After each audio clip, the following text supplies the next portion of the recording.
सुखा, जी साहब जी। कितनी बार मैंने तुमसे कहा है कि तुम मुझे साहब जी मत कहा करो। नेमतुल्ला साहब।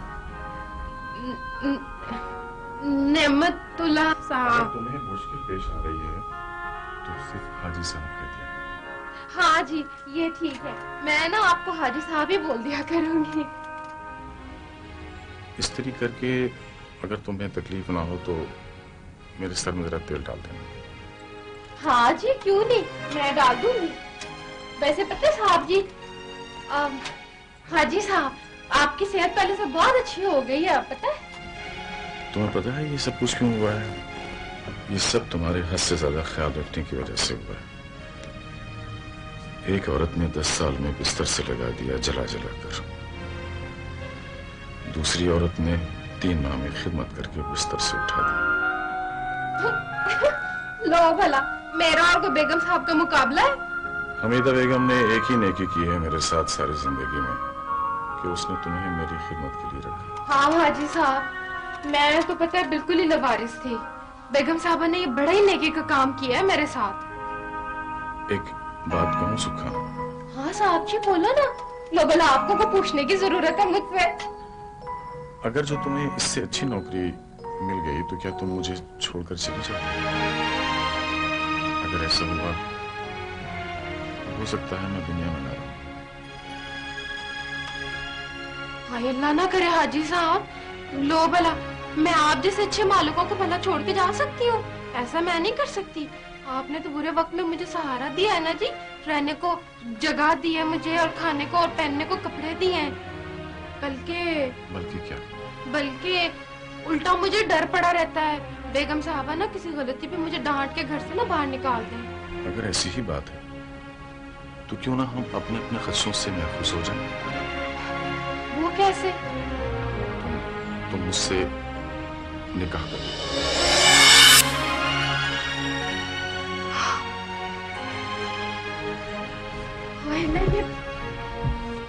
हाजी साहब, ये आप कैसी बातें कर रहे हैं?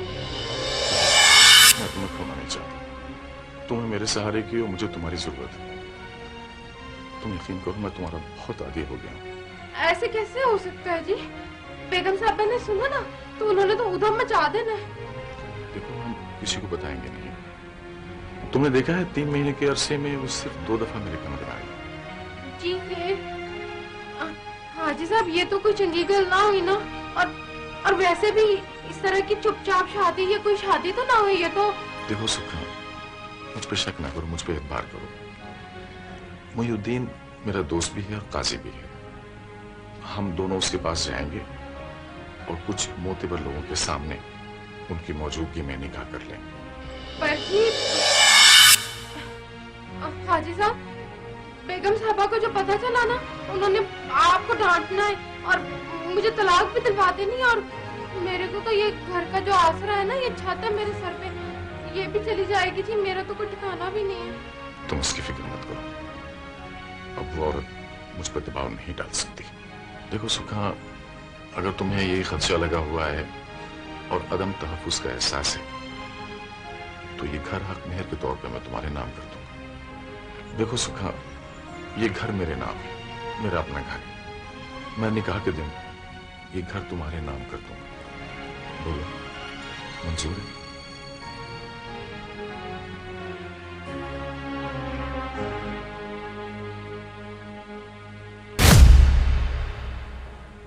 हाँ जी, कबूल है। मैं एक बार फिर दोहराता हूँ, सुखा बीबी वल्द दीन मोहम्मद तुम्हें हाजी रहमतुल्लाह वल्द रहमतुल्लाह अपने निकाह में बएवज 240 गज मकान हक महर कबूल है? हाँ जी, कबूल है। मुबारक हो मियां, बस इसका ख्याल रखना। मुहिउद्दीन, मैं अल्लाह का जितना भी शुक्र अदा करूं कम है। मुहिउद्दीन, ये एफिडेविट है, इसे कोर्ट से पक्का कराकर तुम सुखा को दे देना। मैं वो मकान आप लोगों की मौजूदगी में सुखा के नाम कर रहा हूं। मैं गवाह तो बेशक हूं, मगर अगर मगर कुछ नहीं मुहिउद्दीन, ये काम तुम्हें करना है या फिर किसी से करवाना है, इसलिए कि मैं कोर्ट के चक्कर नहीं लगा सकता। अच्छा यार, चलो तुम्हारी खातिर ये भी सही। अब तो खुश हो, मुबारक। तीसरे रोज ना काजी साहब निकाहनामा और कोर्ट का पक्का कागज ले आए थे, पर जी मैंने कहा मैं इसे क्या अपने पास रखूं। तुम्हें निकाहनामा अपने पास रखना चाहिए था। तो मकान के कागज के बारे में भी तुम्हें वो भी अपने पास रखना चाहिए था। पर जी ये जो मेरी सौत होती है ना, जो बेगम भी है, कोई भी चीज इधर से उधर हो जाए, कोई जेवर कपड़ा लत्ता, मुझ पे शक करती है, सबसे पहले मेरे कमरे में आके तलाशी लेने लगती थी। इसलिए मैंने हाजी साहब से बोला, मैंने कहा जी आप अपने पास ही रख लो।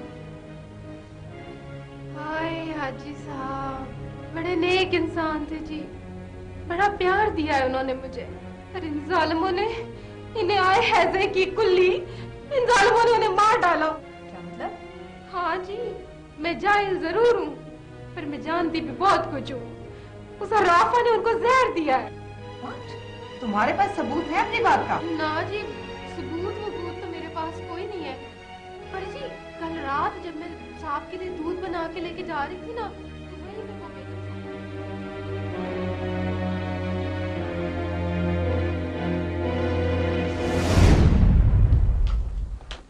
सुखा, जी बेगम। लाओ ये दूध मुझे दे दो। मुझे हाजी साहब से जरा जरूरी बात करनी है, तुम जाओ जाके आराम करो। जी अच्छा।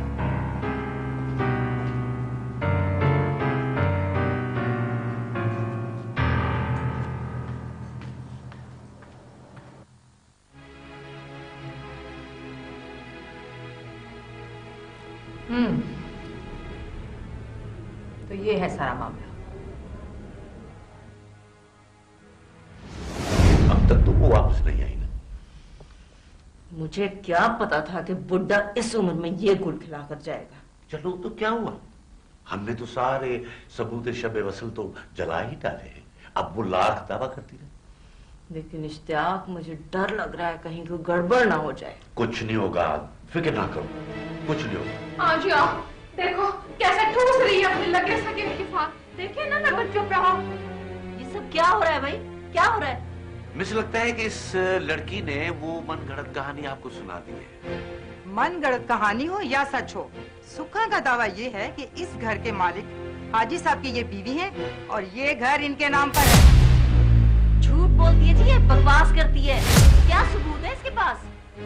सबूत ही की तलाश में तो हम आए हैं। इस मामले की छानबीन होगी और इस दावे का फैसला होने तक ये यहीं रहेगी। और जी हाँ, अगर मुझे कुछ हुआ ना तो उसके जिम्मेदार ये दोनों ही होंगे। मिस्टर, आपकी तारीफ। मैं जी ये जी मिस साहिबा, ये मेरे दूर के रिश्तेदार हैं। मेरे शोहर के इंतकाल का सुन के ना पुरसा देने आए थे। हाँ, पुरसा देने आए। सुनो, मैंने इनसे पूछा है। मिस ये ठीक कहती है, इनका कोई करीबी रिश्तेदार नहीं था। जुमेरातें हैं और 40वां होता है, इसीलिए इन्होंने मुझे यहाँ बुलाया। वैसे भी ये इद्दत में है, मैं बदलिया है। बहरहाल ये दोनों इसी घर में रहेंगी और आप यहाँ से तशरीफ ले जाइए। देखें जी, आप हम मोअज़्ज़ज़ लोगों की बातों पर एतबार करने की बजाय कमी कमी नौकरों की बातों पर एतबार कर रही हैं। कानून में जात पात और ऊंच नीच का कोई फर्क नहीं है। मैडम, कानून अंधा है और उसके बावजूद सबको बराबर देखता है। यासिन, कमरे की तलाशी लो। ठीक है, मैं